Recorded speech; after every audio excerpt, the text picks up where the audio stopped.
हिजाब तनाज़े पर कर्नाटक हाईकोर्ट में सुनवाई कल दोपहर 2:30 बजे तक के लिए टल गई है।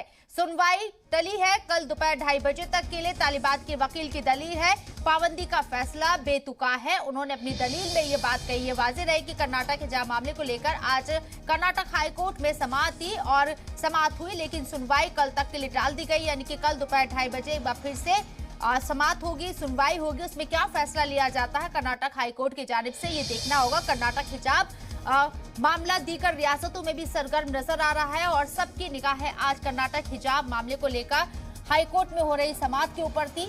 लेकिन जिस तरीके से जयपाल शर्मा हमारे नुमाइंदे फोन लाइन पर मौजूद है, मजीद तफसील के लिए उनका हम रुख कर रहे हैं। जयपाल, क्या लगता है कल फिर से सुनवाई होगी, दोपहर 2:30 बजे का वक्त मुकर्रर किया गया है, आपको क्या लगता है कल कोई नतीजा आ सकता है? ये देखिए, नतीजा अभी आने में मेरे को लगता है कि कुछ वक्त जरूर लगेगा, क्योंकि आज की कार्रवाई को देखें तो 2.5 घंटे की लगभग ये पूरी सुनवाई हुई है।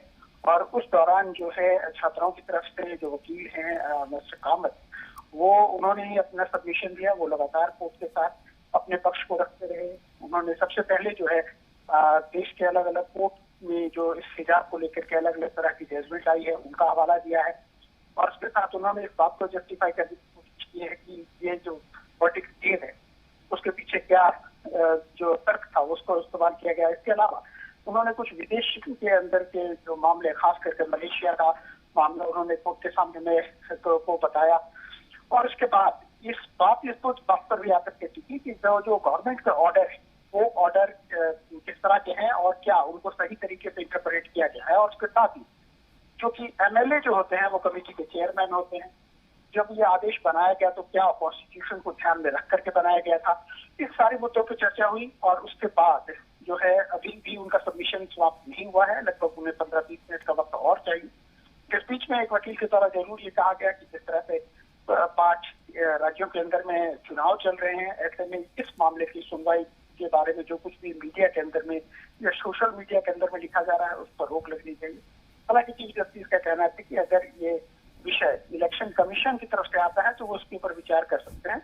जहां तक आपका सवाल है, आप उसकी चिंता ना करें, क्योंकि आप उन 5 राज्यों में से किसी कहीं के भी नागरिक नहीं है, ना आपको वहां वोट देना है, तो इसकी चिंता आपको करने की जरूरत नहीं है। अगर इलेक्शन कमीशन करता है तो शायद वो इसके ऊपर में विचार कर पाएंगे। तो आगे की कार्रवाई हमको देखनी होगी, क्योंकि अभी जो है जो एडवोकेट जनरल है उनकी तरफ से भी दलीलें पेश की जानी है।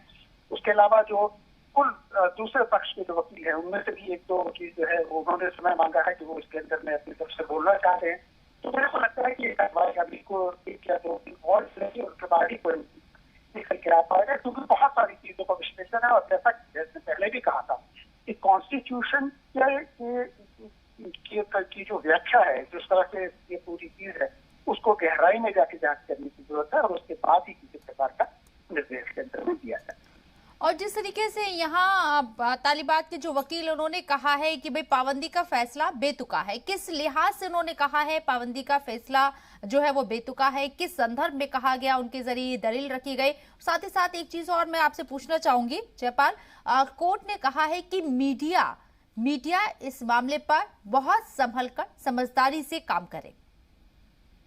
बिल्कुल, देखिए दरअसल कोर्ट के अंदर में जो भी कार्रवाई चल रही है उसके अंदर में पहले दिन जब इसकी कार्रवाई शुरू हुई थी 3 बेंच जज के सामने में, तो शुरुआत में ही चीफ जस्टिस के द्वारा ये कहा गया था कि इसके अंदर में उनकी तरफ से अनुरोध है मीडिया पर के लोगों को, खास करके सोशल मीडिया और वेबसाइट वगैरह जो भी है उनको, कि इस मामले की जब वो रिपोर्टिंग करें तो बहुत चीजों का ख्याल रखें और खास करके जो भी ऑर्डर दिए जाए तो उसके अंदर में तब तक उसके ऊपर में कोई भी टीका टिप्पणी ना करें जब तक उनके हाथ में ऑर्डर ना आ पाए। तो मेरे को लगता है कि जितना भी जिम्मेदार मीडिया है उन्होंने इस चीज का ख्याल रखा, क्योंकि जब जज ने उठते हुए ऑर्डर पास किया था उस वक्त में जितनी लाइनें उन्होंने कही थी उसी की चर्चा हम लोगों ने अपने जो रिपोर्टिंग के दौरान की, और उसके आगे की चर्चा जो है हमने अगले दिन की जब हमारे हाथ में ऑर्डर आ गए थे। तो लगभग इसी तरह की जो एक तरह से रिक्वेस्ट आज भी चीफ जस्टिस की ओर से की गई। हालांकि उन्होंने कहा कि मीडिया, चलिए बहुत बहुत शुक्रिया जयपाल जी आपका तमाम जानकारी हम तक पहुंचाने के लिए।